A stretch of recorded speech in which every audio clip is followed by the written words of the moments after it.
നിങ്ങളുടെ കമ്പ്യൂട്ടറോ ഫോണോ നിങ്ങൾ ആവശ്യപ്പെടുന്ന കാര്യങ്ങൾ എങ്ങനെയാണ് ചെയ്യുന്നത് എന്ന് എപ്പോഴെങ്കിലും ചിന്തിച്ചിട്ടുണ്ടോ? നിങ്ങൾ ഒരു ആപ്പിൽ ടാപ്പ് ചെയ്യുമ്പോൾ അല്ലെങ്കിൽ ഒരു ബ്രൗസർ തുറക്കുമ്പോൾ സ്ക്രീനിന് പിന്നിൽ യഥാർത്ഥത്തിൽ എന്താണ് സംഭവിക്കുന്നത്? ഇതിന്റെയെല്ലാം രഹസ്യം സോഫ്റ്റ്വെയറാണ്. ഈ വീഡിയോയിൽ സോഫ്റ്റ്വെയർ എന്താണെന്നും അതിന്റെ വ്യത്യസ്ത തരങ്ങൾ, എങ്ങനെയാണ് അത് പ്രവർത്തിക്കുന്നത്, നമ്മുടെ ഡിജിറ്റൽ ലോകത്ത് അതിനെന്തുകൊണ്ട് ഇത്ര പ്രാധാന്യമുണ്ടെന്നും നമ്മൾ ലളിതമായി വിശദീകരിക്കും. നമുക്ക് തുടങ്ങാം. ഒരു കമ്പ്യൂട്ടറിന് എന്തു ചെയ്യണമെന്ന് നിർദ്ദേശിക്കുന്ന ഒരു കൂട്ടം നിർദ്ദേശങ്ങളാണ് സോഫ്റ്റ്വെയർ. ഇത് നിങ്ങൾക്ക് സ്പർശിക്കാൻ കഴിയുന്ന ഒന്നല്ല. അതൊരു സ്ക്രീനോ കീബോർഡോ സിപിയുവോ അല്ല.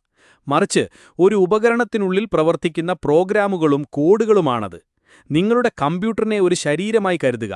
ഹാർഡ്വെയർ ഭൗതിക ശരീരമാണ്, സോഫ്റ്റ്വെയർ എല്ലാം നിയന്ത്രിക്കുന്ന തലച്ചോറാണ്. സോഫ്റ്റ്വെയറിനെ പ്രധാനമായും രണ്ട് വിഭാഗങ്ങളായി തിരിച്ചിരിക്കുന്നു. System software. ഇത് നിങ്ങളുടെ ഉപകരണം പ്രവർത്തിപ്പിക്കാൻ സഹായിക്കുന്നു. ഇതിലുൾപ്പെടുന്നു വിൻഡോസ്, ലിനക്സ് അല്ലെങ്കിൽ മാക് OS പോലുള്ള ഓപ്പറേറ്റിംഗ് സിസ്റ്റങ്ങൾ, നിങ്ങളുടെ മൗസ് അല്ലെങ്കിൽ പ്രിന്റർ പ്രവർത്തിക്കാൻ സഹായിക്കുന്ന ഡിവൈസ് ഡ്രൈവറുകൾ, ആന്റിവൈറസ് അല്ലെങ്കിൽ ഡിസ്ക് ക്ലീനറുകൾ പോലുള്ള യൂട്ടിലിറ്റികൾ. Application software. ഇത് നിങ്ങൾ ദിവസവും ഉപയോഗിക്കുന്നവയാണ്.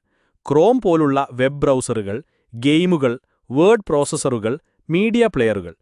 നിങ്ങൾ യൂട്യൂബ് തുറക്കുകയോ ഒരു ഗെയിം കളിക്കുകയോ ചെയ്യുമ്പോഴെല്ലാം നിങ്ങൾ ആപ്ലിക്കേഷൻ സോഫ്റ്റ്വെയർ ആണ് ഉപയോഗിക്കുന്നത്. സോഫ്റ്റ്വെയർ നിർമ്മിക്കാൻ ഡെവലപ്പർമാർ പ്രോഗ്രാമിംഗ് സോഫ്റ്റ്വെയർ എന്ന് വിളിക്കുന്ന ചിലത് ഉപയോഗിക്കുന്നു. കോഡ് എഴുതാനും ഡീബഗ് ചെയ്യാനും സഹായിക്കുന്ന ഉപകരണങ്ങളാണിവ. ഉദാഹരണങ്ങളിൽ ഇവയുൾപ്പെടുന്നു വിഷ്വൽ സ്റ്റുഡിയോ കോഡ് പോലുള്ള കോഡ് എഡിറ്ററുകൾ, കോഡിനെ മെഷീൻ ഭാഷയിലേക്ക് മാറ്റുന്ന കമ്പൈലറുകൾ, തെറ്റുകൾ കണ്ടെത്താനും പരിഹരിക്കാനുമുള്ള ഡീബഗ്ഗറുകൾ. ഇവയില്ലാതെ നമുക്ക് ആപ്പുകളോ ഗെയിമുകളോ വെബ്സൈറ്റുകളോ ഉണ്ടാകില്ലായിരുന്നു. നിങ്ങൾ ഒരു കമാൻഡ് നൽകുമ്പോൾ, അതായത് ഒരു ബട്ടണിൽ ക്ലിക്ക് ചെയ്യുന്നതുപോലെ, സോഫ്റ്റ്വെയർ ആ പ്രവർത്തനത്തെ മെഷീന് വായിക്കാൻ കഴിയുന്ന നിർദ്ദേശങ്ങളാക്കി മാറ്റുന്നു. ഒരു ഉദാഹരണം നോക്കാം. നിങ്ങളൊരു വീഡിയോയിൽ പ്ലേ എന്ന് ക്ലിക്ക് ചെയ്യുന്നു.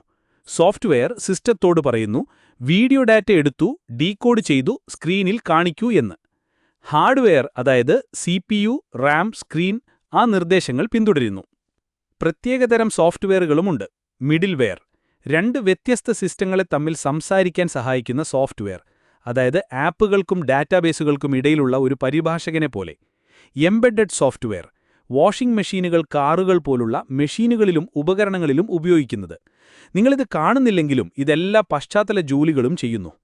സോഫ്റ്റ്വെയർ എല്ലായിടത്തുമുണ്ട്. നിങ്ങളുടെ മൊബൈൽ ആപ്പുകൾ, ATM, ട്രാഫിക് ലൈറ്റുകൾ, വിമാനങ്ങൾ, മെഡിക്കൽ ഉപകരണങ്ങളിൽ വരെ.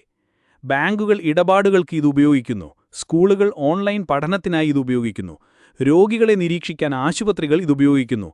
നമ്മൾ ജോലി ചെയ്യുന്നതും പഠിക്കുന്നതും കളിക്കുന്നതും ജീവിക്കുന്നതുമായ രീതിയെ ഇത് മാറ്റിമറിച്ചു. ഒരു അപ്ഡേറ്റ് അവൈലബിൾ എന്ന് പറയുന്ന മെസ്സേജ് എപ്പോഴെങ്കിലും കണ്ടിട്ടുണ്ടോ? അത് സോഫ്റ്റ്വെയർ പൂർണ്ണമല്ലാത്തതുകൊണ്ടാണ്.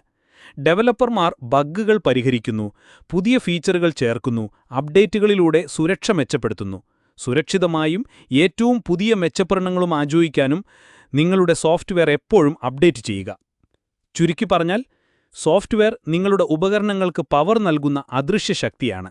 ഓപ്പറേറ്റിംഗ് സിസ്റ്റങ്ങൾ, ആപ്പുകൾ, ടൂളുകൾ എന്നിവ ഉൾപ്പെടെ പല രൂപങ്ങളിൽ ഇത് വരുന്നു. പ്രത്യേക ഉപകരണങ്ങളും ഭാഷകളും ഉപയോഗിച്ച് ഡെവലപ്പർമാരാണ് ഇത് നിർമ്മിക്കുന്നത്. ജീവിതം മെച്ചപ്പെടുത്താൻ ഇത് നിരന്തരം വികസിച്ചുകൊണ്ടിരിക്കുന്നു.